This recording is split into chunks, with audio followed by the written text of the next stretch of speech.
Howdy, this is PhantomStrider. Well, here we are in modern day post-2010. And weirdly enough, Disney actually doesn't produce that many animated movies anymore. Well, compared to their live-action movies anyway.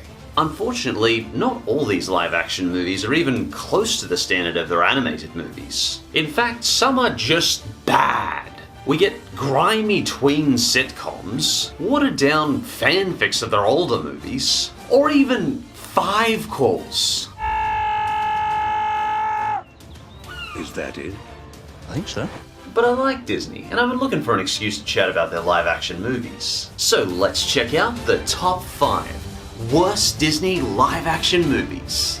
For this list, we'll be looking at modern Disney movies, post-2010. And as I think it's always important to mention, if you do like these movies, that's great. It's just my silly personal opinion, and I'm glad if these movies mean something to you personally. Also, this is Disney we're talking about, so we're dealing with $200 million budget movies at times, so the standard is a little bit higher. Anyway, on to the countdown. The 5th worst Disney live-action movie is Teen Beach 2. Jeebus, that Teen Beach? The Teen Beach from the worst Disney movies? That this is right where I wanna be. Oh, in reality, this is actually disappointingly tame. When I saw that this movie existed, I was actually excited for something over-the-top, campy, and terrible. But instead, well,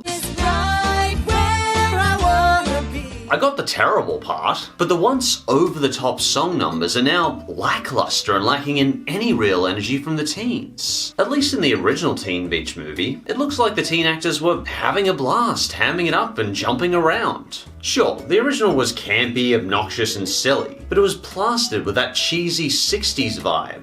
It was so drenched in oversaturated colors and overacting teens that I still distinctly remember it. But here, Teen Beach 2 has just been turned into a by-the-books Disney Channel teen sitcom. Mac and Brady are worried their relationship is going to change when they go back to school. Oh no! And then they bring the Wet Side Story crew to school.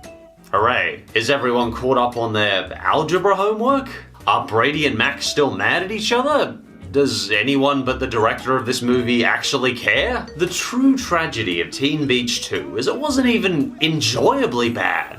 It just felt like every other Disney Channel lackluster high school musical try-hard that just happened to sometimes involve a beach. This don't feel right. None of it. Not one thing. And the 4th worst Disney live-action movie is Oz the Great and Powerful. Oz really felt like a case of all flash with no real substance. The visuals are vibrant and beautiful, but I just don't feel immersed by these characters or stories. Basically, James Franco, aka Oscar, gets transported from his circus magician job straight into Oz, where he's destined to fulfill a prophecy to become king, yada yada yada. For me, James Franco does not capture what I personally think of when I think of the Wizard of Oz, and whoa, I've never seen the Wicked Witch look so beautiful. Yes, a beautiful scepter in a grand palace, and you will save all the people. I wonder if Mila Kuni's beautiful appearance is part of why Seth MacFarlane feels the need to constantly put her down in Family Guy. Anyway, a part I really didn't care for though is when she turns into the Wicked Witch. Why, you ask? Because she got dumped. While the loss of a loved one can be absolutely crushing, I just never pictured the Wicked Witch's incentives for being evil being annoyed at a bad breakup. I want him to know that he was the one who made me this way.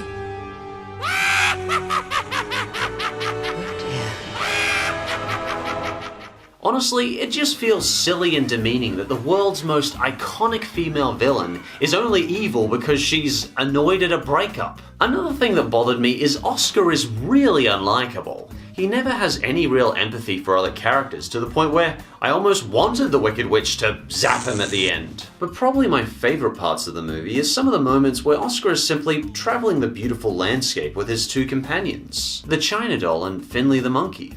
There's always been something so serene to me about watching friends do a long-distance trek through a fantasy land. The visuals are definitely what you'll remember best about Oz, but unfortunately, the characters and story don't feel even half as memorable.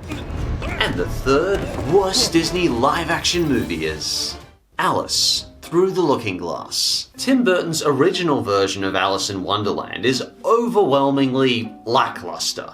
All the visuals were bleak and uninteresting. All the twisted, bizarre nature of the original was somehow watered down to a dull grey paste and a weak Joan of Arc story. So for some reason they decided to make a sequel to this. A sequel that Tim Burton didn't direct, which was about all the movie originally had going for it. I do like that this Wonderland looks more colourful than the previous movie, but like the original, the movie is obsessed with the Mad Hatter.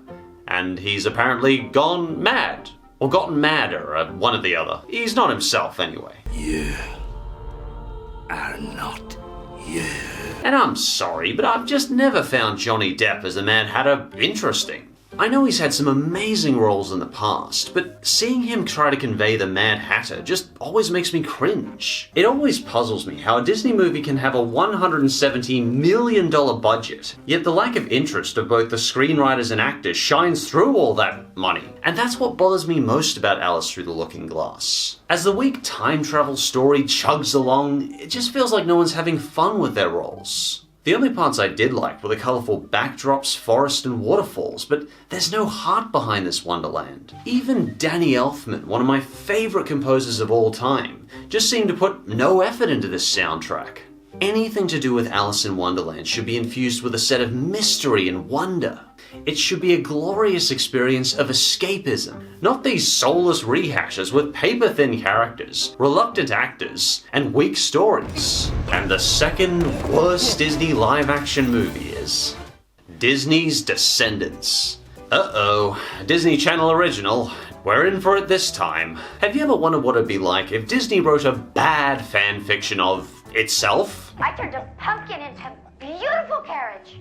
You really couldn't give Cinderella till 1 a.m. If only I knew what my heart was telling me. So what's the story about? Well, you may think you're looking at a clunky teen high school drama with a shoddy script, but in fact, we're actually looking at the adventures of the teen children of our favorite Disney characters. Oh, my mom's Aurora. Sleeping Beauty. Hi guys, I'm Dopey's son. I'm Lonnie. My mom's Mulan. Except it's impossible to not notice the characters all look absolutely nothing like their original counterparts. Seriously, Descendants feels like it was created by a Indian Bollywood director who's never seen a Disney movie in his life.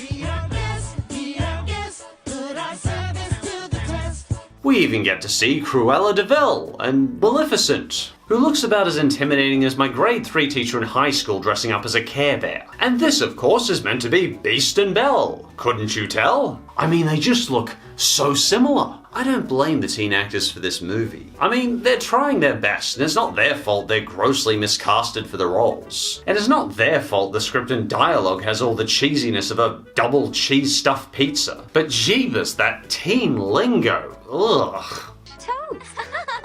On paper, I like the concept of this movie. The idea of seeing the descendants of evil and good putting aside their heritage and making peace is an interesting concept to me. It's a shame it turned out to be amongst the campiest, silliest, cringiest Disney live-action movies I've seen in the last decade. You don't know cheesy tween schmaltz until you've seen Disney's Descendants. It just takes the cake. A sugar-laced ice cream cake with extra pink frosting, laced in artificial sweeteners. And the #1 worst Disney live-action movie is Pirates of the Caribbean 5.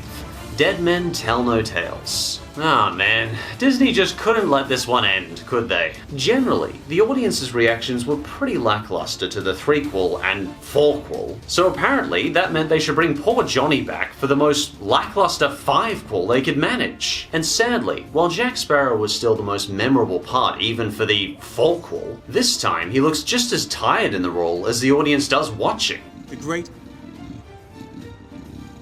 Jack! I'm so sorry, were you still talking? He just seems kind of disoriented, like he just kind of wandered onto the set drunk or something. I mean, after playing the pirate for over a decade, I can't say I blame him for struggling to keep the energy up, but even his voice doesn't sound quite right. There's a witch and a pirate in my shop! Well, it's your lucky day! Have either of the four of you seen my bank? The whole performance just feels drunk and silly. Even the new characters are pretty forgettable and low energy. I mean, look at Salazar. This guy had so much potential to be an epic, enigmatic, climactic final villain. But instead, he ended up an unexpectedly dull performance. I particularly love the original design of Salazar. Even his story is good. He was a long undead lich with nothing but a fiery revenge to kill Jack. In the trailer, that looked awesome. So how did they make his presentation so confused and forgettable? Part of what made the last 4 Pirates of the Caribbean movies stand out, even when they were sloppily made, is they had passion. They had a sense of swashbuckling fun. They recaptured that sense of adventure we get from pirates as kids and brought it to the big screen. That's why so many people kept coming back to see these movies over 5 times. But that pirate passion has been long lost at the bottom of the sea here. It bugs me, this one. There was such an epic concept for this final movie.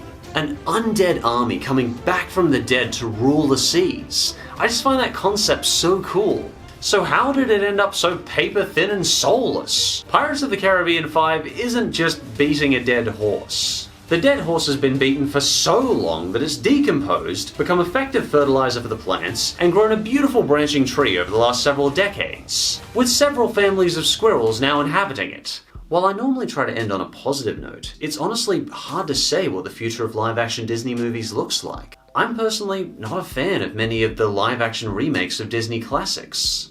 But at least Disney knows their animated movies are what people tend to remember for many years. So at least on the rare occasions we do get an animated movie, they're masterpieces, like Coco, Zootopia, or Moana. And if you feel there was a live-action Disney movie post-2010 that was particularly bad that I missed, feel free to leave it in the comments below.